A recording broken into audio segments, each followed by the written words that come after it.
Assalamualaikum warahmatullahi wabarakatuh. Terima kasih atas kehadiran Bapak Ibu sekalian.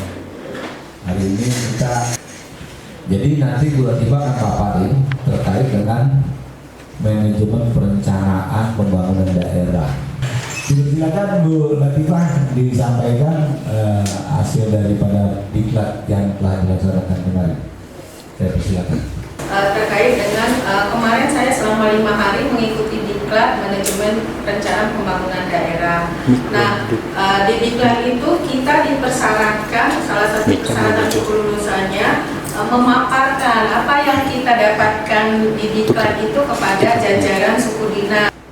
Kemudian nanti kita sharing, setelah saya sharing, mungkin ketika nanti saya memaparkan ada yang mau ditanyakan, mungkin nanti bisa, atau setelah pemaparan nanti kita dipersilahkan Bapak Ibu nanti kalau ada yang mau ditanyakan. Ketika ada yang saya paparkan, ada yang terbersit pertanyaan gitu, mungkin bisa dipertanyakan. Artian apa sih pembangunan itu? Pembangunan itu secara umum adalah sebagai usaha untuk mewujudkan kemajuan hidup berbangsa.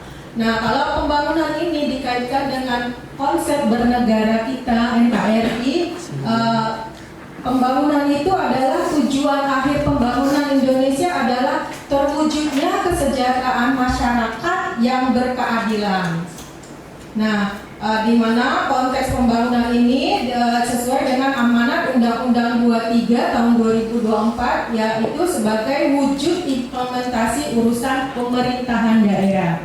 Nah, pembangunan nasional menurut Undang-Undang Nomor 25 tahun 2024 adalah sistem perencanaan pembangunan nasional adalah satu kesatuan tata cara perencanaan pembangunan untuk menghasilkan rencana-rencana pembangunan baik dalam bentuk jangka panjang, jangka menengah, tahunan yang dilaksanakan oleh unsur penyelenggara negara dan masyarakat di tingkat pusat dan daerah. Untuk RPJMN itu rencana pembangunan jangka panjang nasional. Nah, periodenya kan sudah habis ya. Nah, nanti akan dibuat RPJMN baru periode 2025 sampai 2045. Nah, ini sebenarnya bertepatan dengan 100 tahun 2045, 100 tahun NKRI kita, karena kan 17 Agustus 45 gitu. Jadi ininya coba diselaraskan juga kalau angka-angkanya kita lihat di sini gitu ya, di mana kerangka pikir dari RPJMN 2025 2045 itu ada mempunyai visi abadinya. Ini abadi karena memang ini pembukaan ya apa yang merupakan kewajiban kita yang tertuang dalam pembukaan Undang-Undang Dasar 45. Kemudian visi Indonesianya 2045 itu adalah Indonesia Emas. Ini mungkin yang ada salah satu tugas ini di kita ya, kalau pemerintah daerah dijabarkan terkait GRK, ada tusi kita yang terlibat di sini.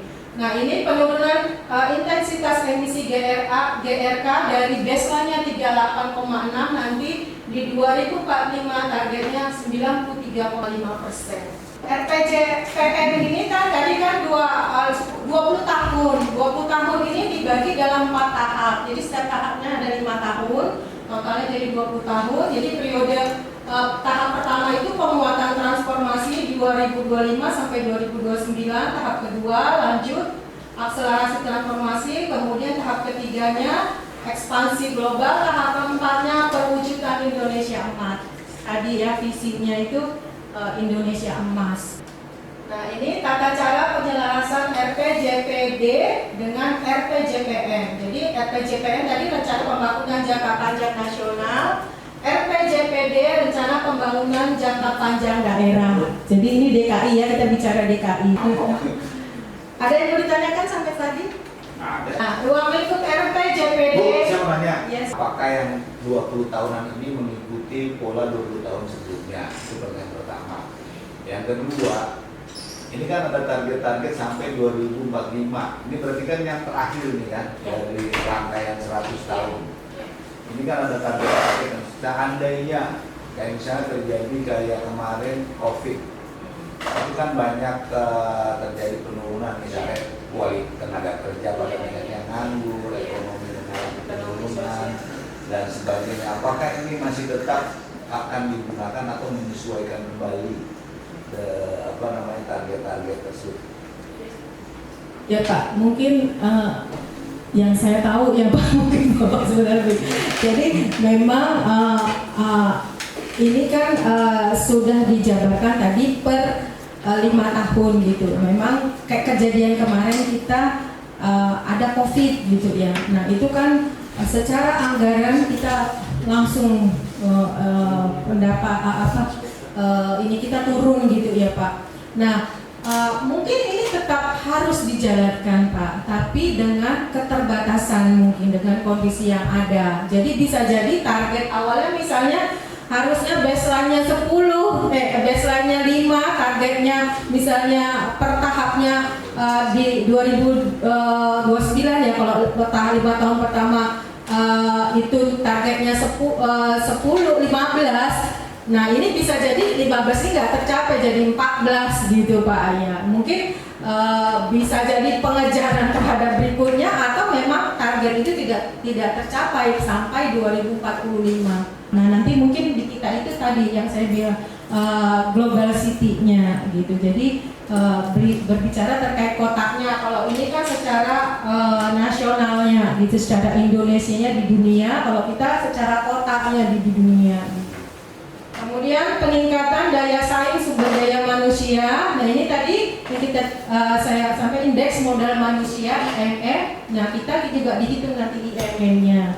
Kemudian penurunan emisi GRK, menurun net zero emisi. Nah ini penurunan intensitas emisi GRK dalam persen. Nah ini kita juga harus berkontribusi daerah terhadap target net zero emisi dari nasional. Ya. Bu mau nanya Bu, Ya, siapa? terkait balik ke yang awal. Ini rasio Gini, saya tertarik rasio Gini itu kan ketimpangan. Kalau melihat ketimpangan sekarang ini kan memang betul-betul timpang. Kalau dilihat dari sumber-sumber kekayaan ekonomi, ada beberapa orang memegang mungkin setengahnya atau lebih dari kekayaan Indonesia. Nah ini kalau untuk tingkat daerah menyelaraskan programnya seperti ini itu seperti apa ya? Apa udah dipelajari? Kalau cuma bertanya aja. Ini kan PR ya. Tadi kan kalau di Undang-Undang Dasar 45 ke sumber daya alam itu sepenuhnya untuk kemakmuran dan kesejahteraan rakyat. Tujuannya seperti itu. Nah, tapi kan jadi PR adalah ketika rasio ketimpangan ini begitu tinggi, yang seperti mungkin Pak Prabowo juga beberapa kali menyampaikan, apalagi ini tinggal 20 tahun, apakah rasio ketimpangan ini udah ada juga di tingkat daerah, dari tingkat pusat mungkin ada seperti apa, tapi ada target-target bahwa tahun 2045 udah kesejahteraannya udah bagus, meningkatkan kesejahteraan, tujuan pembangunan kan gitu, meningkatkan kesejahteraan masyarakat. Nah ini kalau rasio ini terlalu tinggi, ini kan akan jadi suatu tantangan yang berat gitu. Ini gimana kira-kira ada nggak program-program terkait dengan rasio gini ini gimana gitu? Mungkin itu belum, tapi saya mau nanya gitu loh, apakah ini termasuk yang sudah dipelajari atau tidak, masih? Iya, Pak, mungkin tadi saya bilang mungkin Kulit-kulitnya aja ya Pak, karena masih juga oleh terbatas. Jadi yang saya tahu mungkin memang kalau secara nasional itu memang kita sudah banyak dengar berita-beritanya ya Pak, memang informasi. Jadi kekayaan Indonesia itu misalnya hanya dikuasai 9 orang gitu, 9 orang itu misalnya ya, ini menguasai 80% kekayaan Indonesia, bukan kekayaan ini, orang terkaya di Indonesia gitu ya. Nah sisanya itulah yang dibagi-bagi dengan kita gitu ya. Nah ini memang mungkin PR besar secara nasional Pak. Mungkin kalau yang saya bayangkan mungkin bisa di tata kelolanya itu Pak, transformasi tata kelola, aturan kebijakannya nanti seperti apa, mungkin bisa melalui itu gitu Pak ya.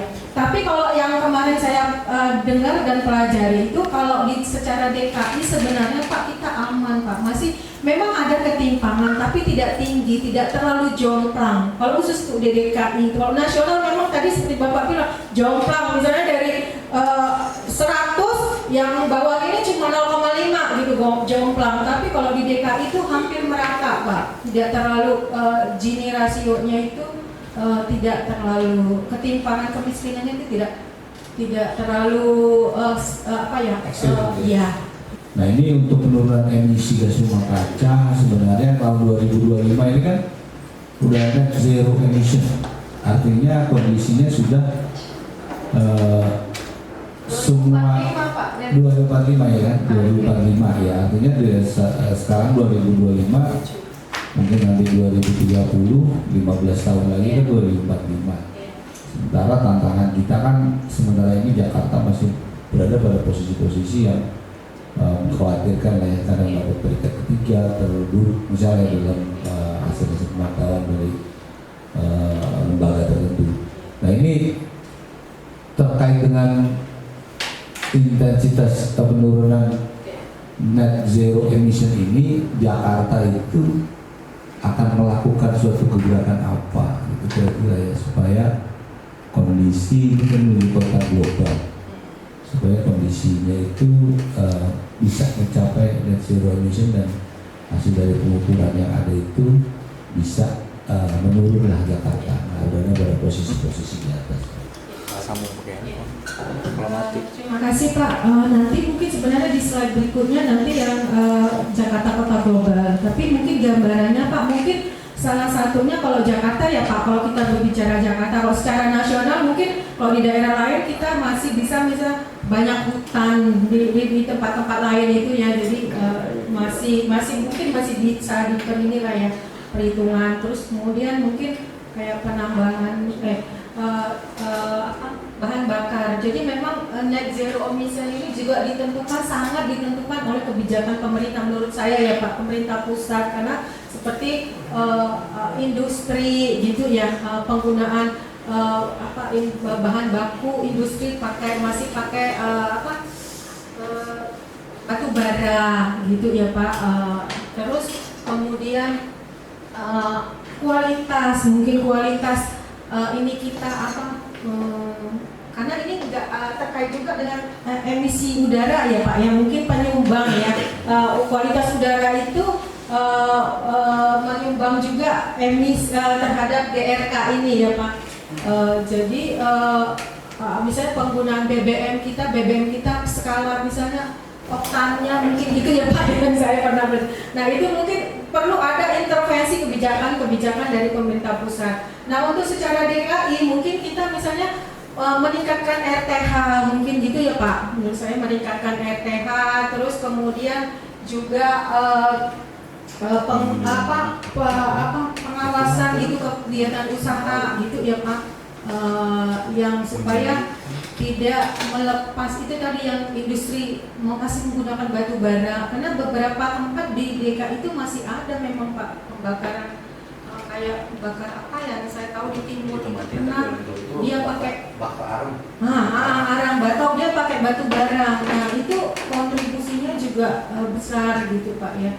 Dan juga kemarin banyak upaya sih Pak, karena kebetulan kalau nggak salah di depannya juga ada RT RW, jadi DKI itu sudah menetap sudah ada perdanya ya, RT RW Perda 7 kalau nggak salah 2024 sudah punya rencana tata ruang wilayah RT RW, jadi Perda RT RW-nya sudah keluar Pak, kemarin sudah dibuka.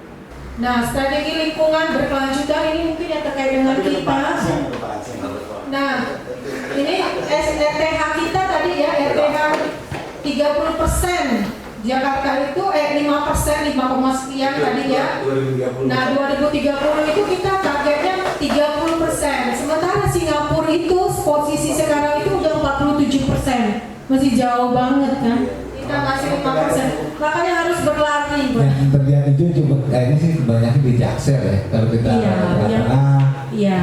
karena sampai ke ujung utara pohonnya ada dikit. Masih potensi ya Pak, masih bisa cari potensi. Nah kemarin itu memang sebenarnya ketika nanti misalnya nasional itu benar-benar IKN dipakai ke sana. Jadi sebenarnya banyak gedung-gedung pusat yang ini kan, yang bisa, termasuk misalnya kemarin dibahas GBK itu punya pusat. Jadi mungkin itu bisa salah satu nanti yang akan dikembangkan Pak gitu. Jadi untuk mendukung indeks kota global ini gitu, mau diarahkan seperti apa sebagai misalnya kawasan wisata tapi yang berbasis lingkungan gitu.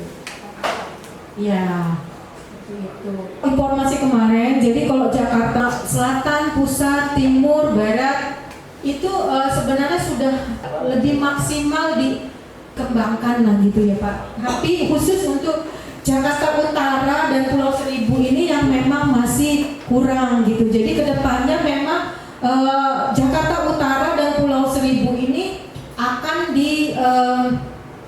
kayak didorong gitu untuk peningkatan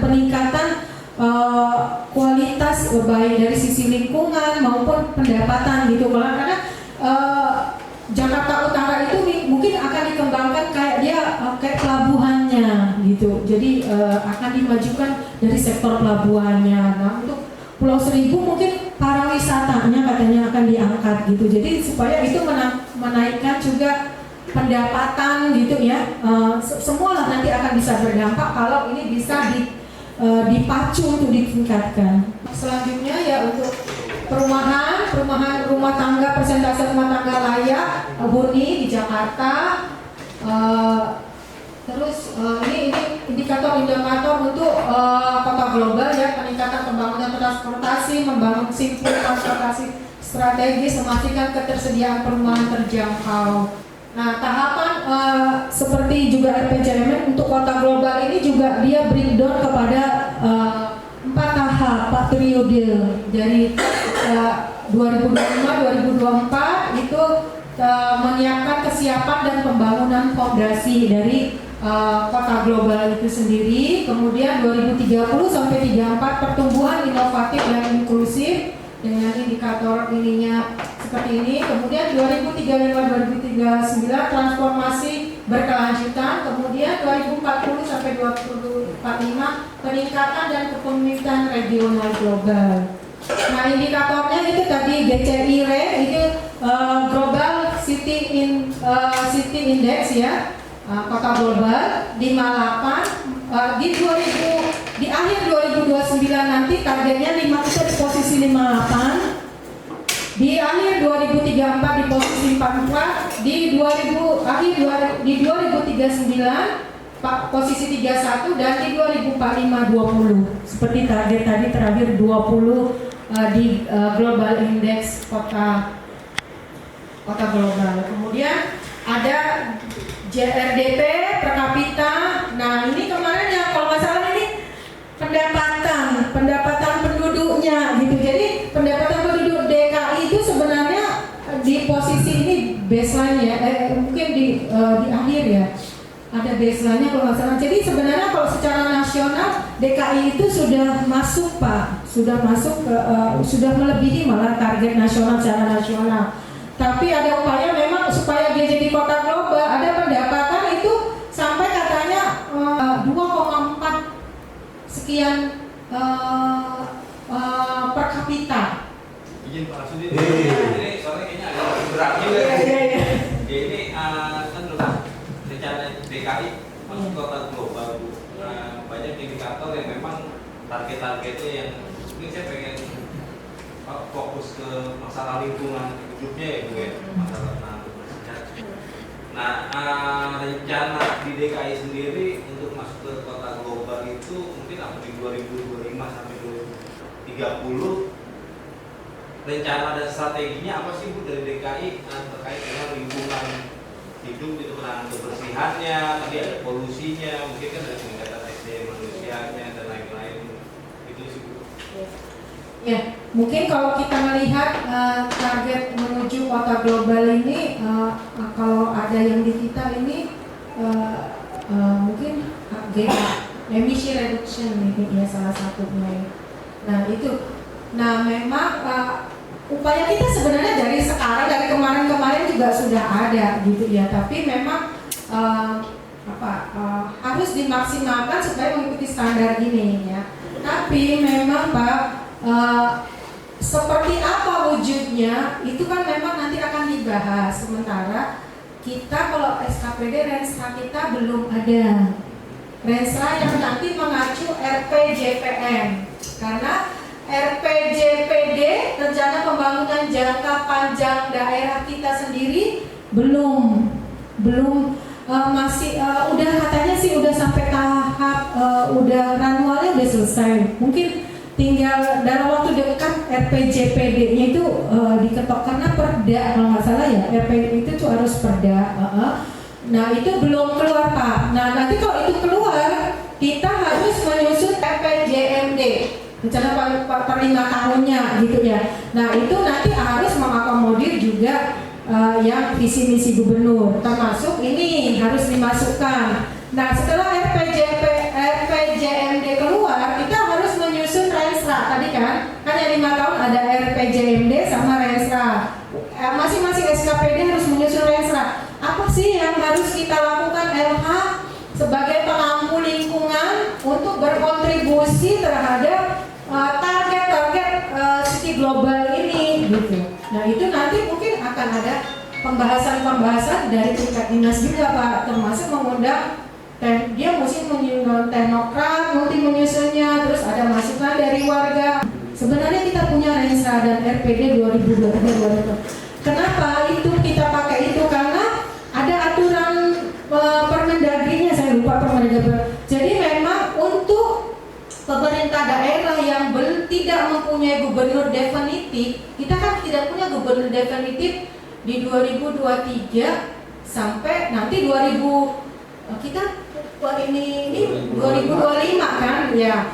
Jadi dibuat 3 tahun itu per RPD namanya. Harusnya nanti RKPD. Kalau sudah gubernur definitif itu RKPD, tapi karena gubernurnya belum definitif disebut RPD.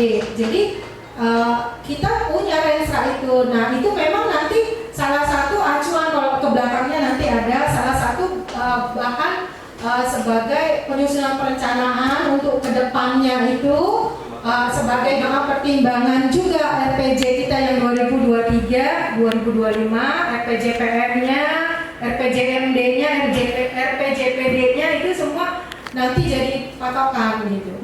Pertanyaan saya kembali ke tadi yang sudah dilakukan pengujian dari AQR misalnya kan, itu kan kecil ya kita, air quality index ya, atau yang lain lagi itu kan banyaknya kita udah bagus.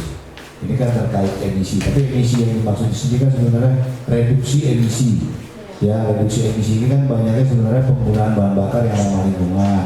Kemudian misalnya kayak busway pakai Euro 5 atau apalah, kendaraan-kendaraan udah mulai pakai listrik dan sebagainya. Nah persoalannya adalah kalau misalnya kendaraan masih banyak sebanyak sekarang untuk mencapai zero emission, itu kan akan jadi sulit. Ya, misalnya kendaraan ini kan kalau dilihat dari penduduk Jakarta 11 juta, itu yang masuk dalam kategori yang terdaftar Jakarta. Tapi begitu dimasukin Jabodetabek 33 juta. Nah itu kan berarti ada yang masuk ke dalam Jakarta itu pada siang hari menyumbangkan emisi lah. Nah ini mensiasati Jakarta, kan harus Jakarta ini kota global. Tentu kan harus ada effort yang lebih ya, usaha yang lebih lah dari Jakarta supaya, karena di sini kategorinya emission reduction itu kan yang paling penting, zero emisi. Nah itu kalau misalnya bangun taman kan juga memang butuh waktu ya, tempat dan sebagainya harus di lahan segala macam. Tapi kan sumber pencemarnya harus dikurangi. Kayak misalnya jual busway sekarang udah mulai pakai BBM yang ramah lingkungan, misalnya ada yang ada yang bilang Euro 5 apalah itu yang emisinya kecil. Tapi kendaraan umum yang masuk ke Jakarta termasuk yang di dalam Jakarta jadi problem, ya kan? Itu yang menurut saya langkah yang mesti berani. Dulu kan sempat ada batasan usia kendaraan, tapi kan itu juga jadi kalau nih kendaraan saya aja sudah 11 tahun, itu udah nggak boleh beredar, ya kan? Gimana tadi banyak. Nah ini gimana itu kalau zero emission kalau saya lihat ini penanaman pohon banyak segala macam. Ya, tapi kalau sumbernya tetap kayak gitu, Kemarin ya. coba aja gue lihat pagi itu, terutama di Jaksel itu kan penyangga tuh, dari mulai Sentul segala macam, dari Depok dan seterusnya.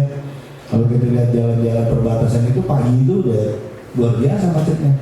Nah itu seperti apa itu kira-kira? Tapi ini hanya masukan aja itu. Kita lihat kebijakan yang baru yang akan dituangkan di dalam RPJMD.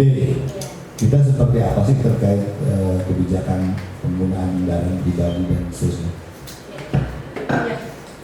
Terima kasih Pak. Memang kalau yang saya pahami gitu ya Pak ya,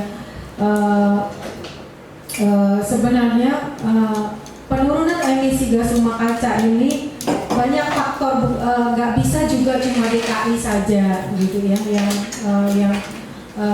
yang menentukan gitu. Memang harus ada kebijakan secara nasional karena tadi itu DKI itu sebagai itu termasuk aglomerasi. Jadi Jabodetabek Jur itu semua di DKI. Jadi ketika kita tadi kayak kata Bapak memberlakukan aturan misalnya usia kendaraan, nah itu berdampak kepada yang lain. Jadi memang harus ada kebijakan secara nasional, termasuk kayak bahan bakarnya BBM itu kan itu ada di Pertamina ya, kualitas BBM kita, tapi itu kan bukan ranah kita. Jadi perlu memang kebijakan secara nasional. Tapi yang saya pernah dapat informasi, jadi mungkin gas rumah kaca itu kalau di DKI itu mungkin misalnya kita kalau dari peningkatan jalan misalnya ya, perlu mungkin ada penambahan ruas. Saya nggak tahu juga ya Bapak secara fungsi misalnya di Bina Marga gitu, penambahan ruas untuk ruas jalan untuk mengantisipasi kemacetan. Nah atau bisa juga transportasi tadi Pak, karena kan trennya tadi kita sebenarnya masih tren memakai kendaraan umum, kendaraan pribadi masih 80% sekian gitu. Gimana kalau kita ubah jadi menggunakan transportasi umum, transportasi massal gitu. Nah itu perlu diperbaiki gitu. Makanya kan ada juga misalnya penambahan segmen ya, apa sih kalau LRT, jadi ininya panjang, diperpanjang gitu ininya layanannya gitu. Terus termasuk juga kereta atau busway Transjakarta gitu ya.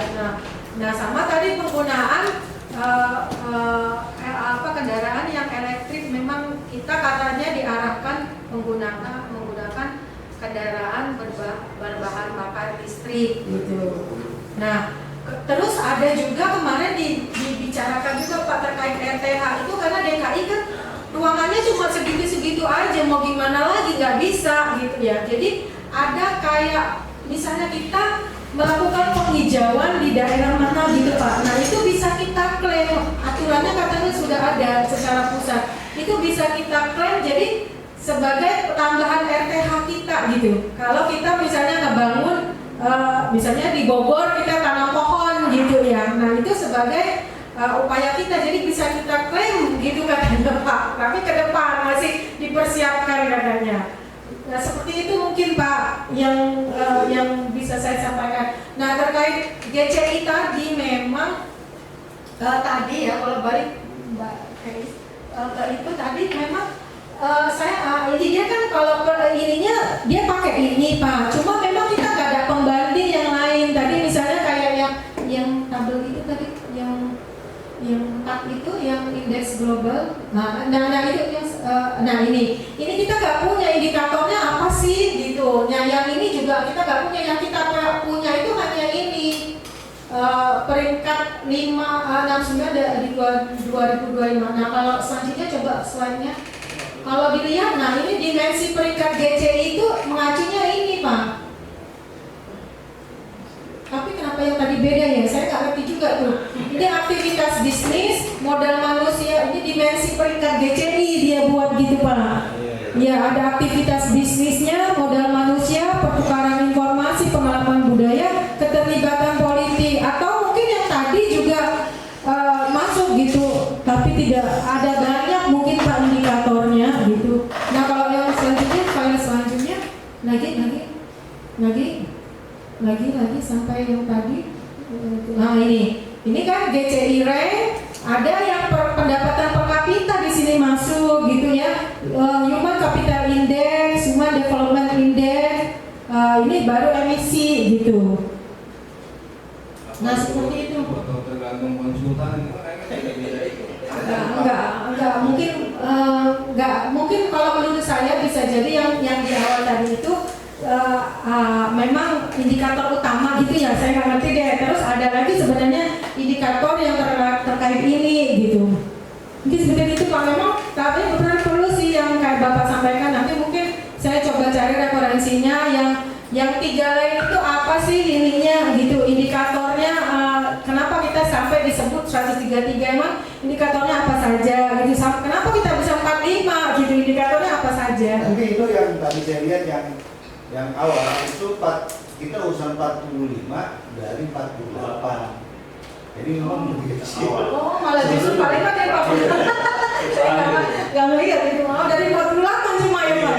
Nah, mengkhawatirkan berarti indikatornya ya Pak. Iya. Sertanya cuma 48. Iya, kita 45 gitu. Jadi Kalau yang ini kan 100. iya, 156 gitu ya tadi ya. Iya. Mungkin ya itu tadi Iya. sebenarnya perbedaan itu kan diakui semua kan. Iya. Artinya secara dunia diakui. Diakui. Nah, itu cuma beda-beda Iya. yang Iya. bikin kita Iya. paham apa sebenarnya. Tapi kalau yang GCI sama yang atas tadi yang itu agak mirip-mirip, yang kita udah 135, 133 ya. Iya. Terus pesertanya yang di grupnya juga Iya. terlalu beda, cuma kita peringkatnya di bawah 132. Iya. Sih Bu, cuma ini Ya, cuma buat ya. informasi ya, Siap, supaya Pak. kita paham sebenarnya kota global ini apa sih yang dituju gitu ya. Kan karena ternyata konsultannya juga atau yang mengeluarkan juga beda-beda ya. Iya. Bagus sih. Jadi Iya. kita paham, oh kita bukan berapa sih? Iya. Kan Pakai ini apa ya. dulu 74 karena kita pakai DCD gitu. 45. Iya. Kasih juga lu 45. Dari 48. Ya. Oke. Kita lanjut. RPJPD ini yang tadi ya, rencana pembangunan jangka panjang daerah 2025. Nah ini penyusunannya, persiapan penyusunan sampai ini Maret 2024. Sekarang nih ya penyampaian Ramperda udah kepada DPRD itu di 1 Juli 2024. Nah ini posisinya Agustus persetujuan bersama Raperda RPJMD DPRD 20 Agustus 2024, 3 September dievaluasi Raperda Kemendagri, jadi tetap dievaluasi Kemendagri gitu karena perlu penyelesaian itu tadinya. Kemudian targetnya sih Raperdanya RPJPD itu di Oktober Pak, tapi kayaknya sepertinya molor ya sampai sekarang belum, mungkin di November ini kali ya. Dalam waktu dekat ini akan keluar Raperda ya, bukan Raperda lagi. Kalau udah keluar berarti Perda RPJPD adalah pembangunan jangka panjang daerah. Nah kalau ini udah keluar, kita harus segera mempersiapkan RPJMD-nya yang 5 tahun. 5 tahun sama kalau kita rensanya menyiapkan rensa. Nah untuk 2025-nya RKPD-nya sebenarnya sudah disiapkan Pak. Karena ini kan masih lama gitu, RKP sebenarnya 2025 di depan, jadi kita mengacu kepada yang tadi rencana karena kita nggak punya gubernur itu masih RPD, pakai yang perencanaannya RPD sama kalau dinas Renstra kita yang 2023-2026. Seperti itu, lanjut. Nah ini arsitektur, ininya ya. Jadi ini tadi Jakarta sebagai ibu kota negara, undang-undangnya 29 itu tentang DKI Jakarta sebagai ibu kota negara itu ya, dulu ya, undang-undang dulu. Nah kemudian ini dengan ibu kota, ini udah buat undang-undangnya, undang-undang 3 2022 tentang ibu kota negara, dan undang-undang 2 tahun 2020 tentang provinsi daerah khusus Jakarta. Jadi DKJ itu ada di undang-undang 2 tahun 2024. Nah, Jakarta Kota sebagai nanti akan menjadi pusat perekonomian nasional dan kota global, dicantumkan di dalam pasal 3 dari Undang-Undang 2 tahun 2024. Nah seperti ini tadi sudah disampaikan tahapannya, lanjut. Nah ini isu strategis, ini ada beberapa, ini mengacu yang tadi ya, RPD, Rencana Pembangunan Daerah kita, sama Renstra kita 2023-2026, karena kita belum punya gubernur. Jadi isu strategis kita itu ada 9 ya, ini peningkatan kualitas sumber daya manusia berdaya saing global. Sebenarnya sudah masuk daya saing global ini ya di dalam isu strategisnya. Pemerintahan pemerataan kesejahteraan masyarakat, peningkatan produktivitas, dan selanjutnya, oke. Nah, visi dan misi RPJPD 2025. Nah, ini mengacu tadi yang sama dengan RPJPN. Nah, 5 sasaran misi, 8 sasaran visi, kemudian 17 transformasi arah pembangunan berupa sasaran pokok dan 45 indikator utama pembangunan. Nah, ini ini kan dengan game changer. Game changernya 45 indikator dan misinya itu ini ada 8 ya. Misi ini ada 8. Ini misi seperti ini. Transformasi sosial tadi di nasional kan ada transformasi sosial, transformasi ekonomi, transformasi tata kelola, mewujudkan keamanan daerah, mewujudkan Jakarta layak huni, mewujudkan pembangunan wilayah Jakarta merata dan berkeadilan, mewujudkan infrastruktur Jakarta berkualitas dan ramah lingkungan. Nah, yang pembangunan TPS itu kita ada di sini. Jadi pembangunan infrastruktur Jakarta yang berkualitas dan ramah lingkungan. Jadi peningkatan sarpras kita menuju kota global, pembangunan infrastruktur. Kemudian mewujudkan pembangunan Jakarta yang sinergi dan berkesinambungan. Nah ini coba ini ya, pengingatnya sederhana, contohnya kinerja, kondisi yang diarahkan diwujudkan sebagai konsekuensi dari kerja. Nah, konsekuensi dari kerja rangkaian aktivitas untuk mencapai kinerja.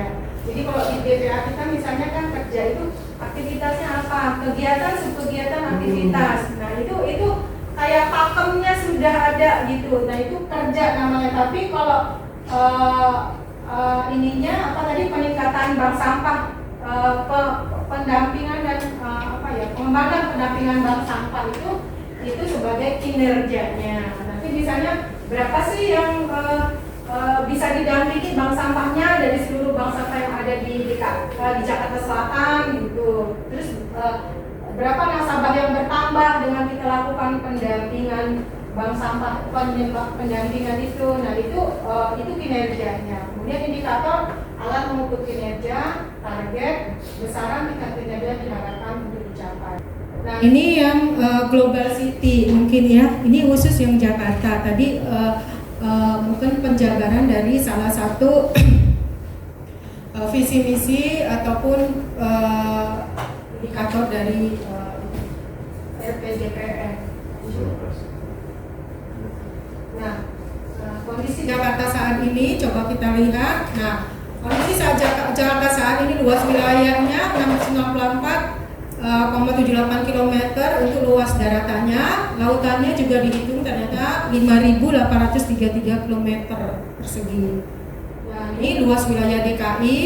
Kemudian penggunaan lahan dari luasan tersebut ternyata 50% sudah untuk perumahan, 50% perumahan, 23% untuk pelayanan umum, 13% untuk perkantoran jasa. Kemudian 9% untuk industri pergudangan, lainnya 5%. Ini untuk guna lahannya. Nah ini sebenarnya nanti yang dijabarkan di RT/RW itu, rencana tata ruang wilayah.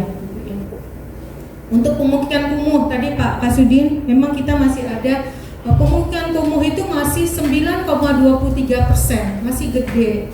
Di wilayah DKI Jakarta merupakan wilayah kumuh, jadi masih banyak memang Pak, masih banyak PR-nya karena kita masih punya 9,23% wilayah kumuh. Kemudian RTH kita, ruang terbuka hijau kita itu masih 5,21%, masih jauh sekali. Kalau nggak salah RTH itu 2030 targetnya 30% ya, 2050 pas 2030 saya lupa, itu 30%, jadi masih banyak banget PR-nya untuk RTH ini. 2030 ya Pak ya 30%. Nah Mas, padahal itu sampai berarti tahap pertama harusnya dari pembangunan itu masih banyak banget yang harus dikejar, 25% lagi. Nah itu dari mana? Itu yang harus dipikirkan. Kita posisinya karena masih 5,21%. Kependudukan ini kita kepadatan penduduknya sangat tinggi, 15.978 jiwa per kilometer. Jumlah populasi Jakarta 10 juta, ini ya BPS 2022 10.679.951 jiwa. Jadi 3,76% dari populasi nasional.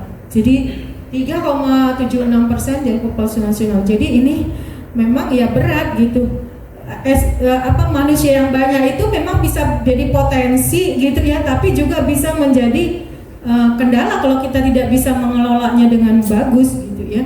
Nah, kalau untuk jumlah populasi Jabodetabek, karena DKI ini kan kayak aglomerasi ya masuk ya Jabodetabek itu, jadi ini orang yang sering ikut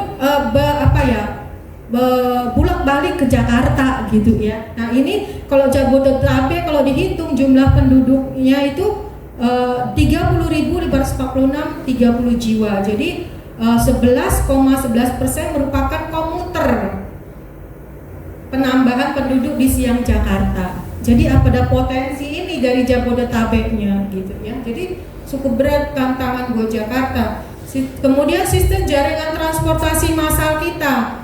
Pengguna transportasi massal masih 10,3%. Ini penduduk kita masih 10,3% menggunakan angkutan massal. Kendaraan pribadinya masih besar 81,55% dan online-nya ada 8,15%. Nah ini memang untuk transportasi massal juga memang kita masih secara ini memang belum cukup ya untuk menuju kota global. Memang harus banyak yang harus kita benahi karena kita transformasi massalnya masih terbatas juga, tapi ini akan terus diupayakan.